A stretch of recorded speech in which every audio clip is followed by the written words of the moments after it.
Hi guys! Welcome back to our vlog! Simulan natin ang vlog natin sa pagpunta sa Malcolm Square para mag-pick up ng item na in-order ko from online seller dito sa Baguio. Pagkatapos ng i-claim yung 2 boxes ay naisipan ko na dalhin at iwan sa loob ng sasakyan dahil kailangan ko pang bumalik sa Malcolm Square dahil may plano nga si Oka na magkita kami sa Malcolm Square, bumalik na lang ako doon. Siguro nagtataka kayo kung bakit may chimayserya na tayo kasi ang ating topic ay cleaning and household chores naman ang share ko sa inyo. Dahil dadalawa lang kami nakatira sa condo unit ay bukod tanging ako lang kikilos para maglinis ng bahay. Usually ay natawag ako ng on-call cleaner pero dahil madami naman akong time at wala naman akong trabaho ay chimay muna ang peg. 700 pesos ang bayad namin sa 9 AM to 4 PM na palinis. May 1 hour lunch break siya, libre breakfast, lunch at merienda. Plus, may pabaon pang food para pauwi. Lalo at labis din naman yung niluluto ko, di naman kami strict ni Oka sa cleaner.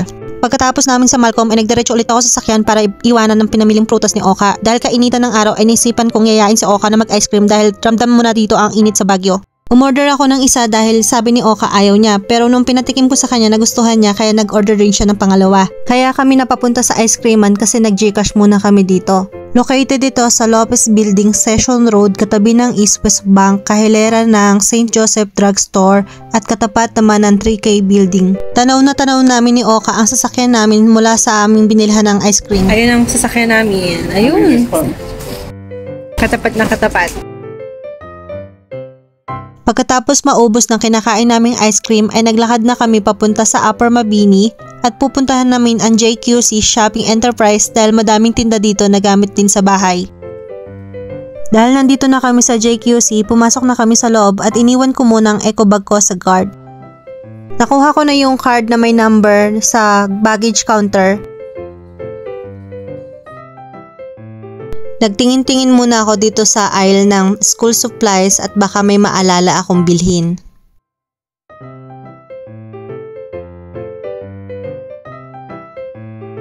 Naglakad-lakad ako hanggang sa nakita ko yung body scrubber at kumuha ako ng color yellow.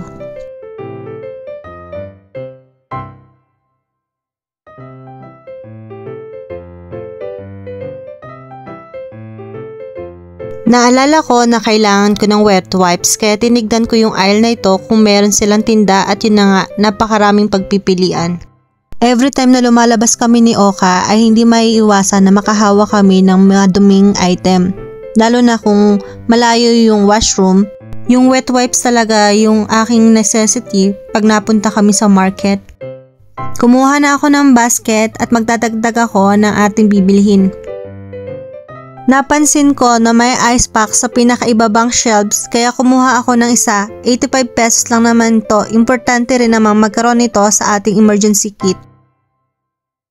Dahil nag-i-stock talaga ako ng trash bag, kumuha na ako ng size na medium and large. Dahil wala na akong maisip na bilhin sa loob ng JQC ay naisipan ko na mag-check out. Dinala ko na sa counter at magbabayad na lang kami. Inabot na namin yung perang pambayad at sinupot niya na sa paper bag. Pagkatapos niya kaming suklian, ay binalik ko na yung aking claiming card sa baggage counter para makuha ko na yung aking eco bag at lumabas na kami sa JQC. Maglalakad lang kami ng kaunti dahil malapit lang naman yung Mr. DIY sa JQC. Located ang Mr. DIY sa Cedar Peak sa Upper Mabini Street Corner, General Luna Road.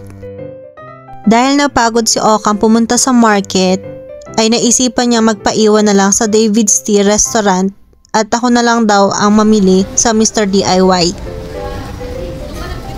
Pumasok na ako sa Cedar Peak at nag-escalator ako paakyat.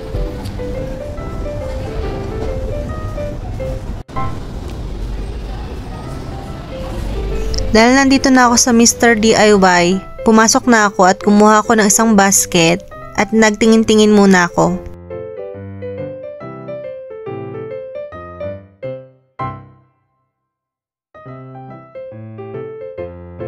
Naganap ako ng apron na kulay yellow pero wala akong nakita.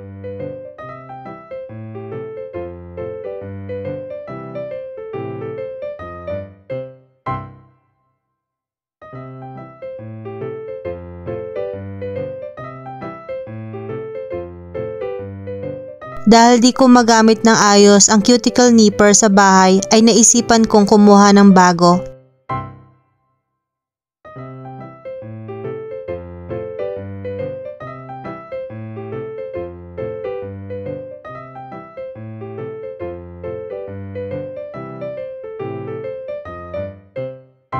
Inilagay ko na yung nipper sa basket. Tapos, may nakita akong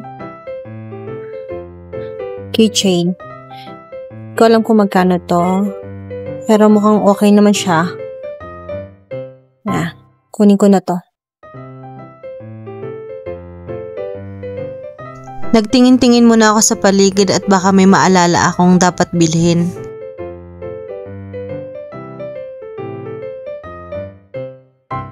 May nakita akong disposable cotton towel at kumuha ako ng isa. Gagamitin ko siya sa pagpupunas ng lamesa at kalan. May nakita naman ako mga sponges at medyo maganda naman yung quality, kukuha tayo. At yung meron pa, so hanap tayo na may gold. So yun, may isa. Kuha lang tayo ng isa. Kaya lang random ang color assorted. Inilagay ko na rin sa aking basket. At may nakita pa akong gustong kuhanin. Kung may sponge, dapat may steel wool din. Kailangan natin yan sa paglilinis ng kawali at kaserol. Madami akong stocks ng sponge, ng steel wool at ng iba pang panglinis sa bahay. Hindi ako nagpapawala, kuha tayo. Meron akong nakitang tumbler scrubber. Kuha tayo ng color yellow para magkakaparehas yung kulay. Pipila na tayo para magbayad ng ating mga kinuha.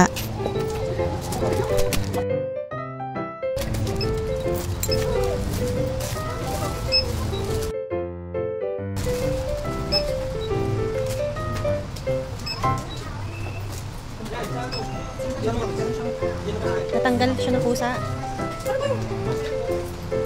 Okay na kahit di mo ayusin. 467 lang yung nakuha kong item. Nintay ko lang yung resibo at sukle. Pagkatapos ay lumabas na ako ng store. Babalikan ko na si Oka sa pinag-iwanan ko sa kanya.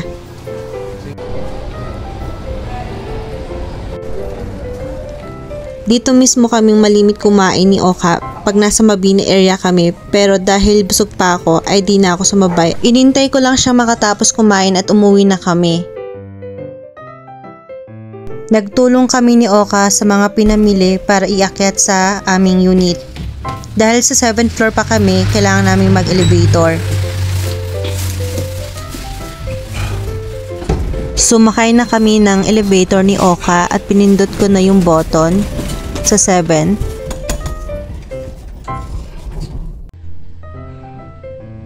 Dahil katabi ng unit namin ng elevator, kaya madali lang naming mabuksan yung pintuan sa aming unit. Pagbukas mo ng elevator, yung kauna-unahang unit sa tabi niya, ito na yung aming unit.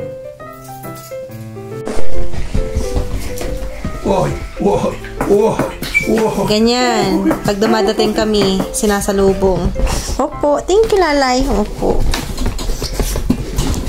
Di mo mawari kung anong gagawin eh. Yung pinamili ni Oka habang nag-iintay ako sa Malcolm. So, mga fruits siya. Lanzones.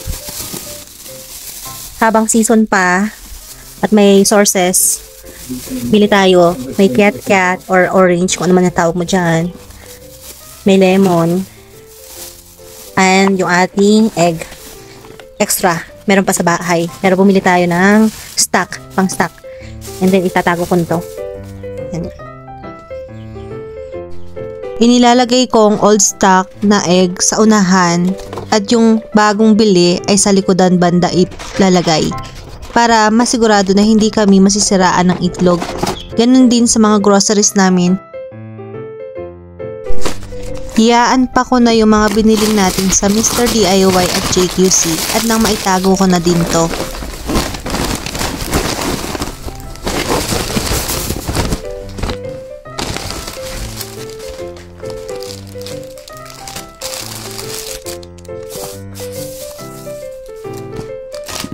marami pa tayong stock ng mga sponges, pero ayaw ko naman nauubusan, kaya magre-restock tayo. Ayan, ang pinaka-importante sa kusina. Nagpapalit kami every week. Every week kami nagpapalit ng sponge. Ito, marami pa kaming ganito. Nag-restock lang ako. Itong nipper na natanggal sa kanyang container. Ang ating keychain na mayroong compass.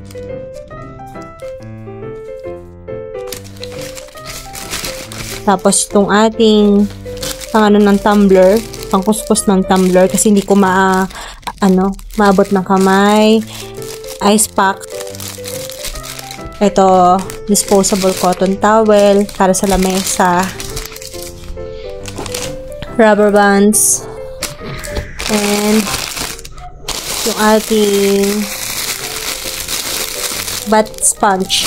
Thank you po sa panunood at suporta. Please like, share, and follow our Facebook page, Mylene Solio, and our YouTube channel, MS Dora Gastadora.